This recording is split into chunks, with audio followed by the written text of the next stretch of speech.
নমস্কার, আমি বৈশাখী বলছি। আমি ভীষণ ভালো আছি। ঈশ্বরের কৃপায় তোমরাও নিশ্চয়ই ভালো আছো। ভালো থাকো, সুস্থ থাকো, সুন্দর থাকো, নিজের পরিবারের যত্ন নাও। আজকে আমি তোমাদের একটা খুব সুন্দর গল্প শোনাবো।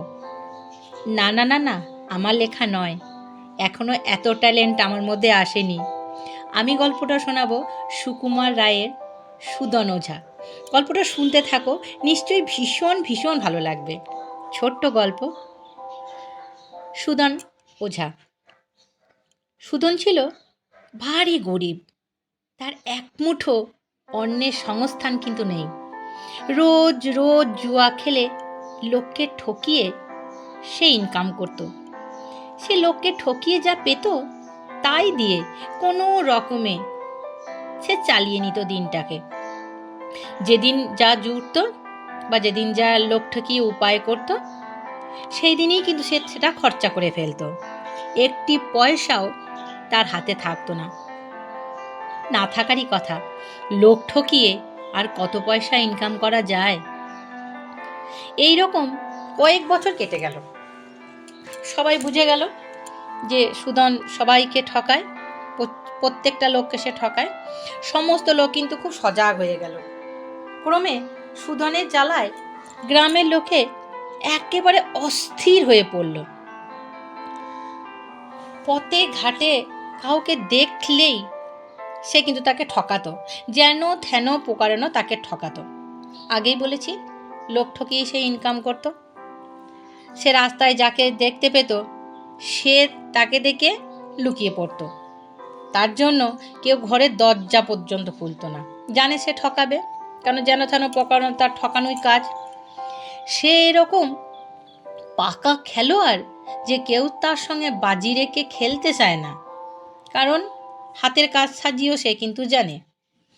একদিন সুদন সকাল থেকে রাস্তায় ঘুরে বেড়াচ্ছে। গ্রামময় ঘুরেও কাউকে সে দেখতে পেল না। অতএব আজকে কিন্তু তার কোনো রোজগার নেই। তার ডান হাত বন্ধ, মানে খাওয়া দাওয়ার ব্যবস্থা তো বন্ধ, ইনকাম তো কিছু করতে পারিনি।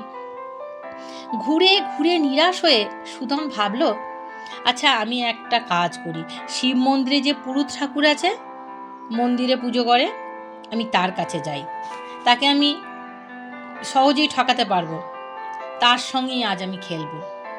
এই ভেবে সুদন সেই মন্দিরে চলে গেল, মানে শিবের মন্দিরে। দূর থেকে সুদনকে আসতে দেখেই সেই মন্দিরের পুরুত ঠাকুর ব্যাপার বুঝতে পেরে গিয়ে তাড়াতাড়ি মন্দিরের একটা অন্ধকার স্থানে লুকিয়ে পড়ল। মন্দিরের পুরুতকে সুদন দেখতে পেল না। দেখতে না পেয়ে সুদন একটু থেমে গেল।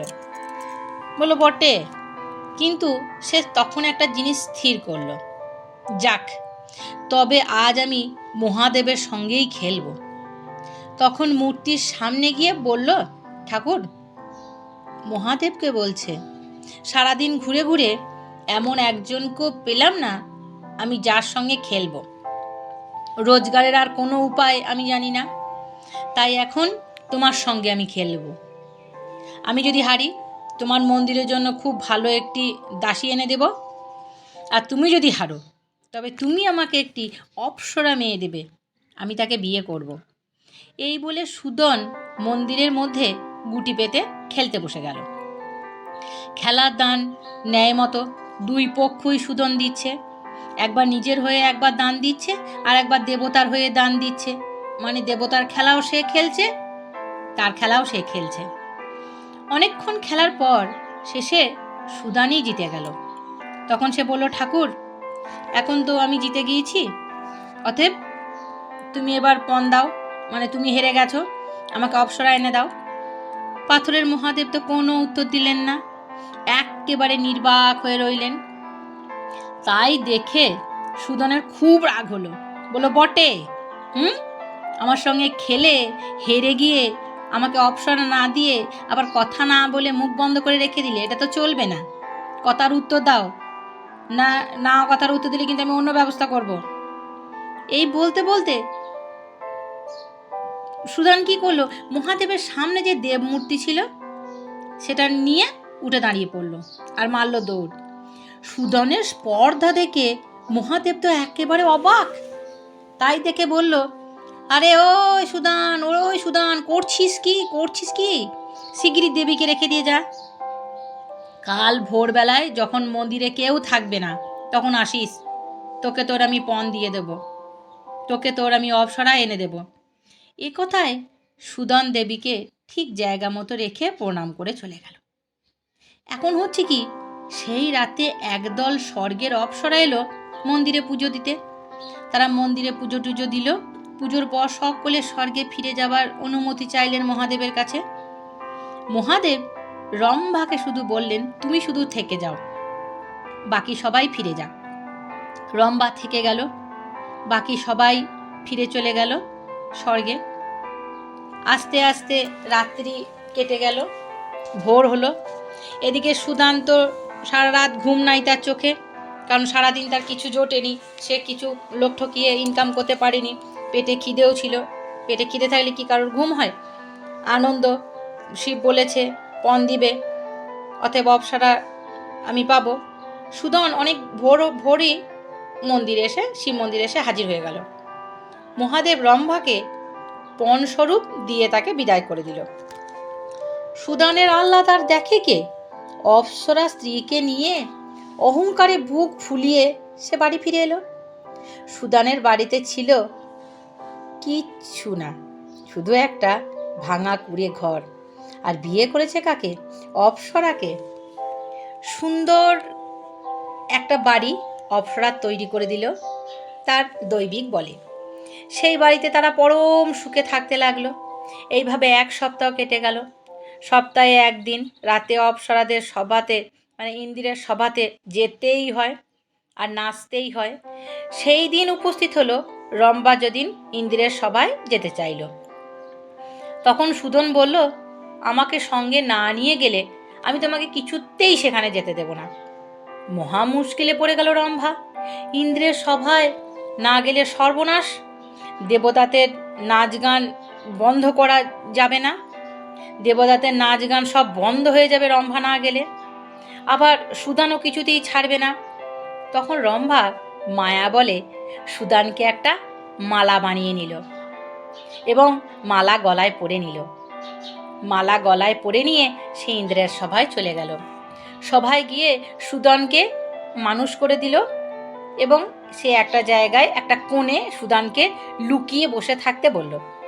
সেখান থেকে লুকিয়ে বসে বসে সুদান সমস্ত নাচ গান, স্বর্গের দেবতা অপ্সরা সবাইকে দেখতে লাগলো। ক্রমে রাত্রি প্রভাত হলো, নাচ গান সব থেমে গেল। রম্ভা সুদানের কাছে এসে সুদানকে আবার মায়া বলে মালা বানিয়ে নিল। মালা বানিয়ে নিয়ে গলায় পরে নিল। আবার ফের তাদের সুদানের বাড়িতে ফিরে এলো। বাড়ির কাছে একটা নদীর কাছে এসে রম্ভা সুদানকে বলল, দেখো তোমাকে আমি আবার মানুষ করে দিলাম। গলার মালাটা খুলে সুদানকে আবার মানুষ বানিয়ে দিল। তুমি যাও, আমি এই নদীতে স্নান ও আরনি করে তারপরে আসছি, সুদান বলল রম্ভাকে। এখন হয়েছে কি, এই নদীর ধারে ছিল ত্রিভুবন তীর্থ। মানে এই ত্রিভুবন তীর্থে, এই নদীটায় যত দেবতারা আছে সব দেবতারা মাঝে মধ্যেই এই নদীতে স্নান করতে আসতো। সেদিনেও সকলে এসেছিল। ছোটোখাটো অনেক দেবতা নদীর ঘাটে স্নান করতে নেমেছিল। তাদের মধ্যে কেউ কেউ দেখে সুদানকে চিনতে পারল। তারা রাতে ইন্দ্রের সভায় রম্ভাকে খুব খাতির করেছিল। সুদন ভাবল, আমার স্ত্রীকে এরা এত সম্মান করে, তাহলে আমাকে কেন সম্মান করবে না? এই ভেবে সে খুব গম্ভীরভাবে তাদের সামনে গিয়ে দাঁড়ালো, যেন সে ভারী একজন দেবতা। কিন্তু দেবতারা তাকে দেখে অত্যন্ত অবজ্ঞা করে তার দিকে ফিরেও তাকালো না। স্বাভাবিক ব্যাপার, তারা হচ্ছে স্বর্গের দেবতা আর ও একটা সাধারণ মানুষ, দেবতারা কিভাবে ওকে চিনতে পারবে? ও তো সবাইকে লুকিয়ে লুকিয়ে দেখেছিল, কারণ রম্ভা ওকে গলার মালা করে নিয়ে একটা কোণে বসিয়ে রেখেছিল। কিন্তু তারা তো দেবতাদের সবাইকে চেনে, ওকে তো চেনে না, তো সাধারণ মানুষ, ওকে কেন সম্মান করবে? তারা তাদের স্নান ও আহ্নিক মন দিয়ে করতে লাগলো। এত তাচ্ছিল্য সুদানের কিন্তু সহ্য হলো না। সে কি করলো, একটা গাছের মোটা ডাল ভেঙে নিয়ে এসে দেবতাদের বেদম প্রহার দিতে লাগলো। এত বড় আস্পর্ধা! আমি রম্ভা, স্বামী সুদান, আমাকে তোমরা জানো না। দেবতারা মার খেয়ে ভাবলেন, কি আশ্চর্য, রম্ভা কি তবে মানুষ বিয়ে করেছে? তারা তখনই স্বর্গে গিয়ে ইন্দ্রের কাছে সব কথা বললেন। এদিকে সুদান বাড়ি গিয়েই হাসতে হাসতে স্ত্রীর কাছে তার বাহাদুরির কথা বলতে লাগলো। শুনে রম্ভা তো চক্ষু স্থির, স্বামীর নির্বুদ্ধিতা দেখে লজ্জায় সে তো মরে যাচ্ছে। আর বলল, তুমি কি সর্বনাশ করেছ? এক্ষুনি আমাকে ইন্দ্রের সভায় যেতে হবে। দেবতারা ইন্দ্রের কাছে গিয়ে নালিশ করলে ইন্দ্রের রাগ ভয়ঙ্কর। তোমার এত বড় স্পর্ধা, তুমি সাধারণ মানুষ হয়ে স্বর্গের দেবতাদের মেরেছ। স্বর্গের অপ্সরা হয়ে রম্ভা পৃথিবীর মানুষ বিয়ে করেছে, এই কথা শুনে ইন্দ্র প্রচণ্ড রেগে গেল। ঠিক এই সময় রম্ভা গিয়ে উপস্থিত হলেন স্বর্গে। তাকে দেখা মাত্রই ইন্দ্র আরও শতগুণ রেগে গিয়ে অগ্নিপ্রবাহ হয়ে উঠল। তিনি রম্ভাকে শাপ দিলেন, তুমি যে স্বর্গের অপ্সরা হয়ে মানুষ বিয়ে করেছ, এটা তো খুব বিভৎস একটা তুমি খারাপ কাজ করেছ। আবার তাকে তুমি লুকিয়ে এনে স্বর্গে নিয়ে এসেছ, নাচ দেখিয়েছ। এত বড় স্পর্ধা তোমার! হ্যাঁ, স্পর্ধা করে সেই লোক আবার দেবতাদের গায়ে হাত তুলেছে। সে মনে করেছিল দেবতারা তাকে প্রণাম করবে, তাকে দেখে মাথায় তুলে নিয়ে নাচবে। অতএব আমার পাপে তুমি আজ হবে দানবী। হ্যাঁ, আজ থেকে তুমি দানবী হয়ে যাও। বারাণসীতে বিশ্বেশ্বরের যে 7টি মন্দির আছে, সেই মন্দিরের কেউ যদি চুরমার করে ভেঙে দেয়, আবার যদি সেই ব্যক্তি নতুন করে সেই একই রকমের মন্দির গড়ে না দেয়, ততদিন পর্যন্ত তোমাকে এই শাপ থেকে কেউ মুক্ত করতে পারবে না। রম্ভা তখনই পৃথিবীতে এসে সুদানকে শাপের কথা সব জানিয়ে বলল, আমি এখন দানবী হয়ে বারাণসী যাব। সেখানে বারাণসীর রাজকুমারীর শরীরে আমি ঢুকব, আর লোকে বলবে রাজকুমারীকে ভূতে পেয়েছে। রাজা নিশ্চয়ই যত ওঝা কবিরাজ সমস্ত কিছু ডেকে পাঠাবে, চিকিৎসা করাবেন। চিকিৎসার কোনো ত্রুটি তিনি করবেন না। রাজকুমারী বলে কথা, রাজা কোনো কিছুর কসুর করবেন না, কিন্তু আমি তাকে কোনো মতেই ছাড়ব না। তাই কেউ রাজকুমারীকে ভালো করতে পারবে না। যতই ওঝা যতই বদ্যি থাক, রাজকুমারীকে কিন্তু কেউ ভালো করতে পারবে না। এদিকে তুমি বারাণসী গিয়ে বলবে যে তুমি রাজকুমারীকে ভালো করে দিতে পারবে, তোমার কথা মতো চললে রাজকুমারী ভালো হয়ে যাবে। তারপর তুমি বুদ্ধি করে ভূত ঝাড়ানোর চিকিৎসা আরম্ভ করবে।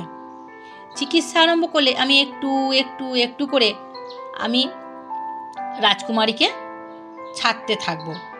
তারপর তুমি রাজাকে বলবে যে তিনি বিশ্বেশ্বরের 7টি মন্দির যেন চূর্ণ করে দেন।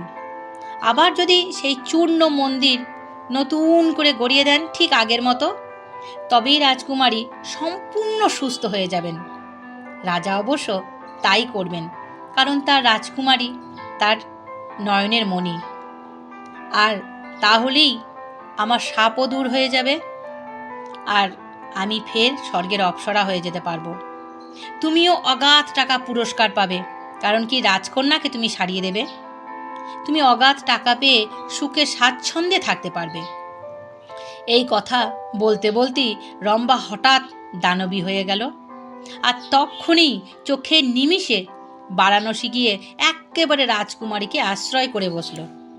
রাজকুমারী একেবারে উন্মাদ পাগল হয়ে বিড়বিড় বিড়বিড় বিড়বিড় করতে করতে বকতে বকতে বকতে সে ছুটতে বেরিয়ে পড়ল, আর বাড়িতে ঢুকলই না। তিনি শহরের কাছেই একটা গুহার মধ্যে থাকেন রাজকুমারী।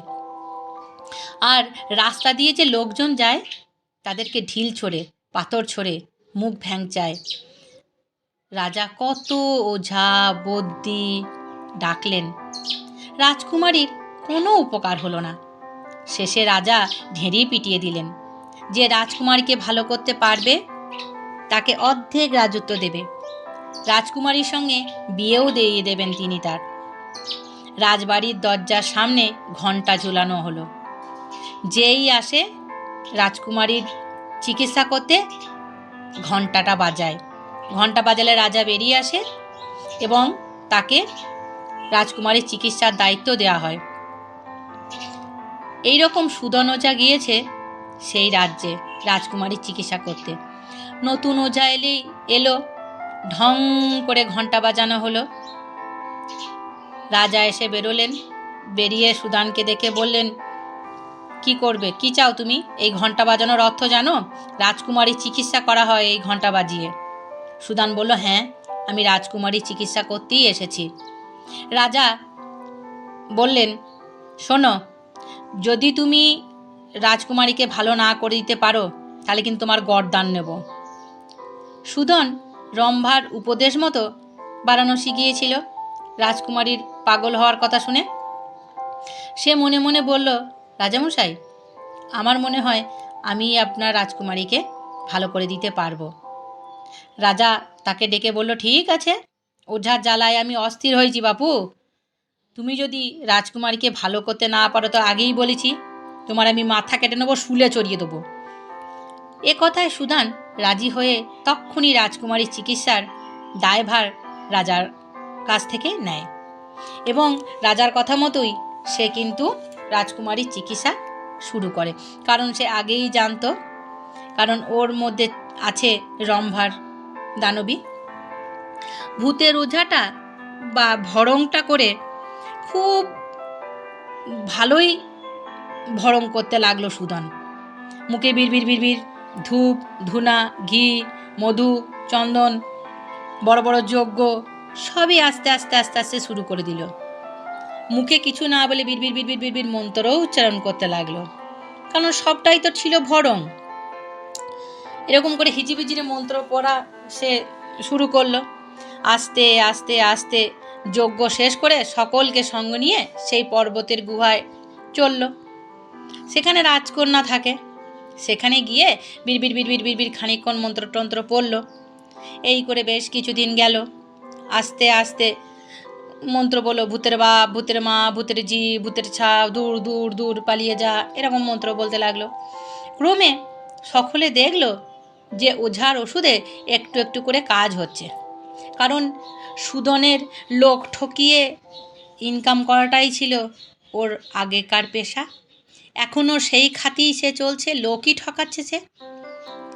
কিন্তু ভূত রাজকুমারীকে একেবারে ছাড়ল না। আস্তে আস্তে রাজকুমারী ধীরে ধীরে সুস্থ হতে লাগলো, কিন্তু নির্মূলভাবে রাজকুমারী কিন্তু ঠিক হলো না। তিনি কিন্তু তখনই গুহার ভেতরে থাকেন, এখনও কিন্তু তিনি রাজসভায় ফিরে আসেননি, কিছুতেই বাইরে আসেন না। কিন্তু রাজকুমারী অনেকটা সুস্থ হয়ে গেছেন। যাই হোক, রাজা সুদনকে খুব আদর যত্ন করলেন, আর যাতে ভূত একেবারে ছেড়ে চলে যায় সেই রকম ব্যবস্থা করতে অনুরোধ করলেন। 2 দিন পর্যন্ত সুদান আরও কিছু ভড়ং টড়ং করল। 3য় দিনে এসে রাজার কাছে এসে বলল, মহারাজ, রাজকুমারীর ভূত বড় সহজ ভূত নয়, কিন্তু এ হচ্ছে দৈবিক ভূত। মহারাজ যদি এক অসম্ভব কাজ করতে পারেন তাহলে কিন্তু এই দৈবিক ভূত রাজকুমারীকে ছাড়বে, নাহলে রাজকুমারী সারা জীবনে কোনোদিনই সুস্থ হবে না, কারণ দৈবিক ভূত এত সহজে কাউকে ছাড়ে না। সুদানের কথা শুনে মহারাজ তো ভীষণ আশ্চর্য হয়ে গেলেন। বলো, বলো বলো বলো, তোমার কি অসম্ভব কাজ যেটা করলে আমার নয়নের মণি আমি রাজকুমারীকে সুস্থ করে ফেলতে পারবো? তখন সুদান মহারাজাকে বললেন যে বিশ্বেশ্বরের 7টা মন্দির আছে, তাকে প্রথমে চুরমার করে ভেঙে ফেলতে হবে, আবার সেই চুরমার করে ভেঙে ফেলা মন্দির নতুন করে ঠিক আগের মতনই গড়িয়ে দিতে হবে, তবেই আপনি আপনার রাজকুমারীকে সুস্থ করে তুলতে পারবেন। নির্মূলভাবে রাজকুমারী একেবারে সুস্থ হয়ে যাবে। রাজা বললেন, আমার কাছে আবার অসম্ভব কি? আমি এত বড় রাজ্যের রাজা। রাজা হুকুমে তখনই হাজার হাজার লোক লেগে গেল সেই 7টা মন্দির চুরমার করে ভেঙে ফেলতে। বিশেষরের 7টি চুরমার করে ভেঙে ফেলে একেবারে মাটির সাথে নিমেষ করে দেওয়া হলো, ধূলিসাৎ করে দেওয়া হলো। দেখতে দেখতে দেখতে দেখতে সেই মন্দির আবার নতুন করে গড়ে তোলা হলো, কারণ হাজার হাজার লোক, হাজার হাজার শ্রমিক ওই ভাঙা চোরার গড়ার কাজে লেগে আছে। দেখতে দেখতে মন্দির সুন্দর সেই আগের রূপ নিল। 1 মাসের মধ্যে আবার সেই 7টি মন্দির ঠিক যেমন ছিল তেমনি নতুনভাবে মন্দির গড়ে উঠল। সঙ্গে সঙ্গে রাজকুমারীও একেবারে সুন্দর সুস্থ হয়ে রাজসভায় ফিরে এলো। রাজার নয়নের মণি, রানীমায়ের নয়নের মণি, একমাত্র রাজকন্যা, সে রাজসভায় ফিরে এসেছে। রাজার আনন্দ, রানীমায়ের আনন্দ আর দেখে কে? অপ্সরাও শাপমুক্ত হয়েছে। অপ্সরা রম্ভা সুদানের কাছ থেকে বিদায় নিয়ে সে স্বর্গে চলে গেল। তারপর রাজা কথা মতো রাজকুমারীর সঙ্গে সুদানের বিয়ে হলো এবং অর্ধেক রাজত্ব রাজামশাই সুদানকে দিলেন। যদিও অর্ধেক রাজত্ব রাজামশাইয়ের একটাই কন্যা ছিল, সম্পূর্ণ রাজত্বই সুদান পাবে, কিন্তু কথা মতো অর্ধেক রাজত্ব তখনই সুদানকে দিয়ে দিলেন। আর খুব ঘটা করে রাজকুমারীর সাথে সুদানের বিয়ে দিয়ে দিলেন। সুদানের কিন্তু আর দুবেলা দুমুঠো খাওয়া পড়ার কোনো অভাব হলো না। হ্যাঁ, সুদান কিন্তু এখন আর লোক ঠকায় না। লোক ঠকাতো সে নিজের দুটো অন্ন সংস্থানের জন্য। এখন সুদান ভীষণ ভালো হয়ে গেছে, সে গরিব দুঃখীকে দান করে রাজার মতো সে রাজা হয়েছে। পেটের জন্য সে লোক ঠকাতো, আগে যা করেছিল সম্পূর্ণ সে ছেড়ে দিয়েছে। এখন সুদান অন্য রাজা, অন্য মানুষ, দানবীর সুদান হয়ে গেছে। অতএব মানুষ খারাপ হয় শুধুমাত্র স্বভাবের জন্যে নয়, পেটের জন্যেও হতে পারে। যদি আমার এই গল্প আপনাদের ভালো লেগে থাকে বা তোমাদের ভালো লেগে থাকে, তাহলে নিশ্চয়ই কমেন্ট করে জানিও এই গল্প তোমাদের কেমন লাগলো। আর যদি খুব ভালো লাগে তাহলে নিজেদের নিকট আত্মীয়ের সঙ্গে আমার এই গল্প শেয়ার করো। ভালো থাকো, সুস্থ থাকো, সাবধানে থাকো। নমস্কার।